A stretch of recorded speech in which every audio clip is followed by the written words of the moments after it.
Eksodo Kapitulo 12. Ang Paskwa.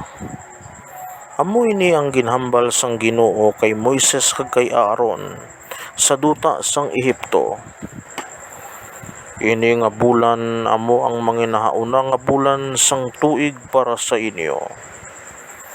Ipahibalo ninyo sa bug-os sang katilingban sang Israel nga sa ikanapulo nga adlaw sini nga bulan, ang tagsa ka tawo magpili isang isa ka kordero kun tinday nga kanding para sa iya panimalay, isa ka sapat para sa isa ka panimalay.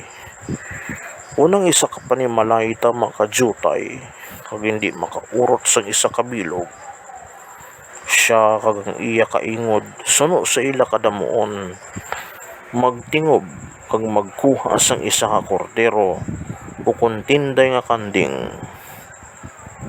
Patporo ninyo kung pila ka tawo ang makakaon sang isa ka bilog, suno sa pagbana-bana ninyo nga makaon sang isa ka tawo. Kinahanglan ng kordero o kun kanding wala sing depekto, isa ka lalaki nga isa pa lang katuig.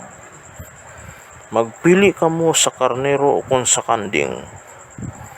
Bukoton ninyo ini tubtob sa ika-14 nga adlaw sang bulan, kag sa sini nga adlaw ang bug-os ng Israel mag-ihaw sini sa kahaponanon.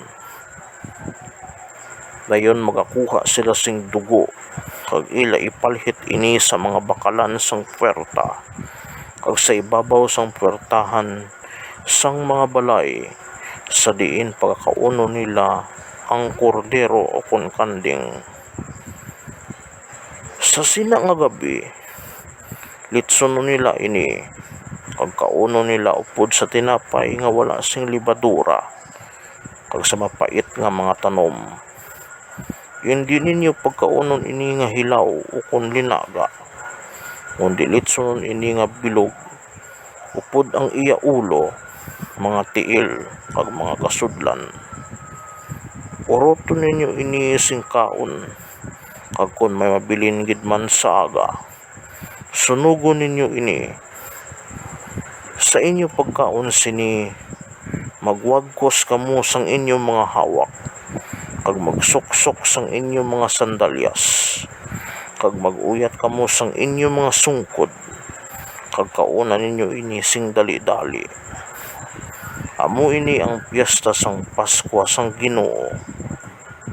Sa sinagid nga gabi magaagi ako sa duta sang Ehipto kag pamatyon ko ang tagsa ka lalaki nga panganay sa duta sang mga tawo kag sa mga kahayupan.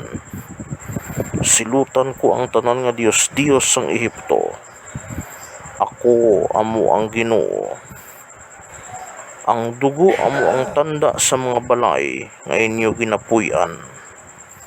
Kung makita ko ang dugo sa inyo mga balay, magaligad lamang ako sa inyo. Kag ang kalaglagan tungod sang akong pagsilot sa duta sang Ehipto hindi makalambot sa inyo. Ini nga adlaw inyo gid pagadumdumon. Dapat ninyo ini sa ulugon subong isa ka piyesta sa Ginoo. Dapat ninyo ini sa ulugon tuig-tuig subong piyesta sa tanan nga mga kaliwatan nga palaabuton. Sa sulod sang 7 ka adlaw dapat kamo magkaon sing tinapay nga wala sing libadura. Sa nahaunang adlaw kuhaan ninyo tanan nga mga libadura sa inyong mga balay. Kaya ang magkaon sang tinapay nga may libadura halin sa nahaunang adlaw tubtob sa ika-7 adlaw pagaseparahon siya sa Israel. Sa naunang adlaw kag sa ika-7 adlaw dapat kamo maghiwat sing balaan nga pagtililipon. Wala sing may mag-ubra sa sinang adlaw, pero sarang kamo makaaman sing pagkaon para sa tagsa ka tawo. Sa ulugon ninyo ining piyesta sang tinapay nga wala sing libadura, Isa sini nga adlaw ginpagwa ko ang inyong mga soldado halin sa duta sang Ehipto.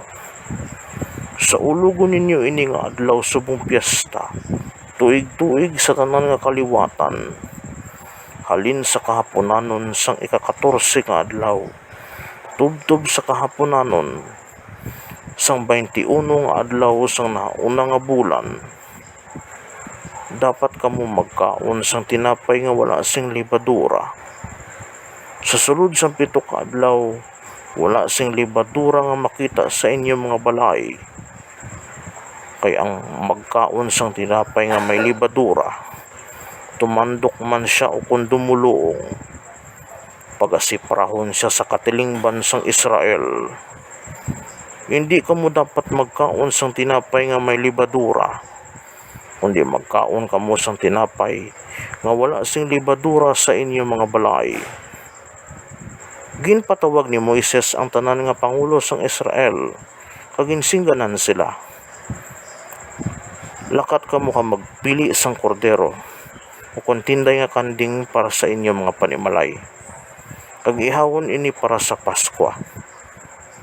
Magkuha kamo sang sangasang isopo.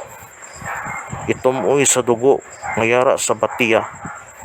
Kag ipalhit ang dugo sa mga bakalan sang puwerta kag sa uluhan sang puwertahan. Wala sing may magwa sa inyo balay tubtob sa aga.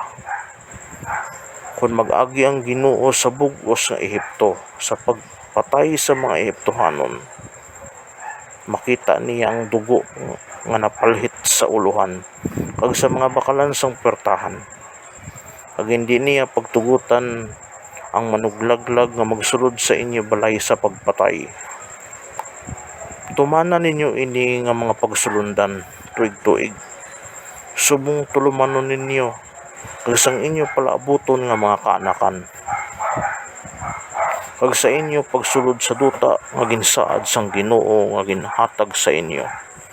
Dapat ninyo tumanon ini nga seremonya. Kung ang inyong mga kabataan mamangkot sa inyo, ano ang kahulugan sini nga pagsulundan? Magsabat kamo. Ini amo ang halad sang Paskwa sa Ginoo. Kay ginligaran niya ang mga balay sa mga Israelinhon sa Ehipto. Sang pagpamatay niya sang mga Ehiptohanon, kag wala niya pag-anha ang amon mga puluyan. Ang mga tao nagluhod kag nagsimba. Ang mga Israelinhon naglakat kag nagtuman. Ginhimo nila ang ginsugo sang Ginoo kay Moises kag kay Aaron. Ang pagpamatay sang mga panganay. Sang tuwang gabi ang Ginoo nagpamatay sang tanan nga mga panganay nga lalaki sa Ehipto, halin sa panganay nga lalaki ni Paraon nga manunubli sang iya trono, tubtob sa panganay nga mga anak nga lalaki sa mga binilanggo didto sa bilangguan nga madulom, kag ang tanan nga mga panganay sa mga kahayupan ginpamatay man. Si Paraon, ang tanan niya nga mga opisyales, kag ang tanan nga mga Ehiptohanon nagbulugtaw sa sina nga gabi, kag may tudo nga paghinibi sa Ehipto, kay wala gid sing balay nga wala mapatsi sang anak nga lalaki. Sa amugid nga gabi ginpatawag ni Paraon si Moises kag si Aaron kag ginsingganan. Kamo kag ang inyong mga Israelinhon, magdali-dali ang maghalin dire. Bayain ninyo ang akon mga tao, kag maglakat sa pagsimba sa Ginoo, suno sa ginpangayo ninyo. Dalha ang inyo mga karnero, mga kanding kag mga baka, suno sa inyo ginpangayo, kag maglakat kamo. Magpangamuyo kamo, mabindisyonan man ako. Ang mga Ehiptohano nag-apura sa mga tao nga maglakat kag maghalin sa pungsod. Nagsiling sila, magakalamatay kami tanan kung hindi kamo maghalin. Gani ang mga tao naghimos sang ilalinamas nga wala sing libadura kag ginuribay nila ang ilang mga lamasan nga nabagtong sa ilang mga bayo. Gintuman sa mga Israelinhon ang ginsiling ni Moises nga nagpangayo sila sa mga alahas nga pilak kag bulawan kag mga bayo sa mga Ehiptohanon. Ginhimo sang Ginoo ang mga Ehiptohanon magtahod sa mga Israelinhon kag ginhatag sa ila ang ila ginapangayo kag ginsigputan sa mga Israelinhon ang mga Ehiptohanon. Ang mga Israelinhon naghalin sa Ehipto. Ang mga Israelinhon naglakat halin sa Rameses pakadto sa Sukot. Ang kadamuon sa mga lalaki nga naglakat mga 600,000. Wala labot ang mga babay kag mga kabataan. May madamo man nga iban nga mga tawo, madamo nga mga karnero, mga kanding, kag mga kabakahan man ang nag-upod sa ila. Naghimo sila sing tinapay nga wala sing libadura, gikan sa linamas nga ila gindala halin sa Ehipto. Wala ini sing libadura, kay gintabog sila sing hinali halin sa Ehipto, kag wala sila sing tion sa pag-aman sang ila kaugalingon nga mga kalanon.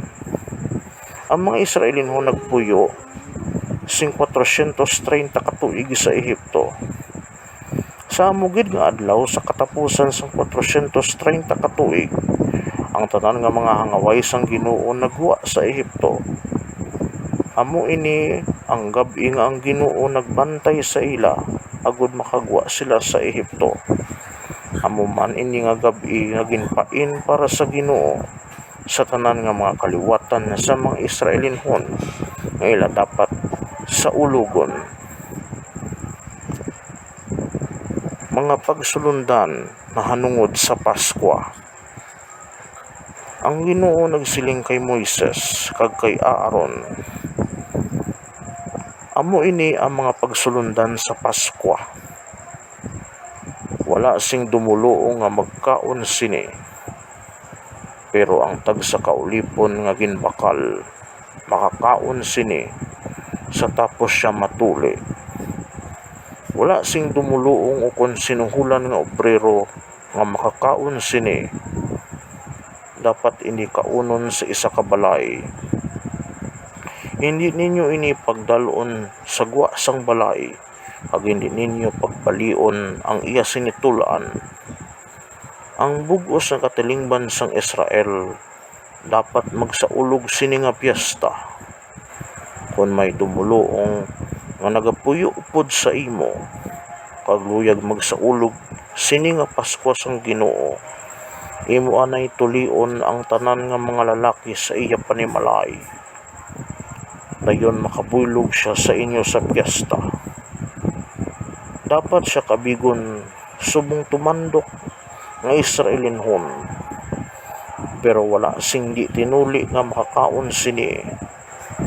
Amo man ini ang pagsulundan nga sa tumandok nga Israelinhon kag sa dumuluong nga nagapuyo upod sa inyo.